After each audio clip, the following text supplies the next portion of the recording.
My daughter asked me a question this morning. She was like, Mama, I watched this show and this girl was really drinking heavy to be able to sleep with this guy, apparently the husband. And I was like, yeah, that's one of the coping mechanism of many women who are in abused relationship.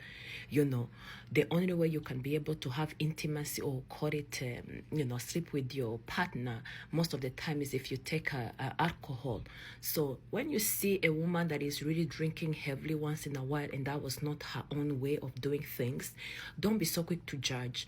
Many of them is their coping mechanism to be able to endure that moment, and they do not see a way out. Most of people who are in abusive relationship, especially physical, mentally, these people, the abuser has already broken all your walls, so you feel like you have no way out. You feel like there is nowhere to go to, anywhere. Nobody will take care of you.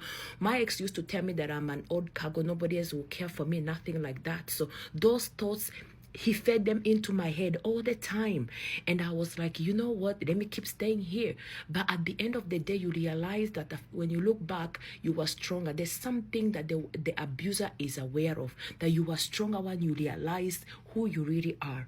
So when you see somebody that is really struggling and they drink, they don't want to go home so quickly after school, after work, after, they are dreading to go back to their home, please reach out and ask them, how are you? Are you all right? So let's talk about these kind of things. Women, let's break it. What really made you to cope when you were in a domestic violent relationship? What is that thing that made you to cope? Mine was the first thing. I'm gonna share the rest. That was alcohol. I was really drinking heavily, and that was it. I could be able to deal with that. Shalom.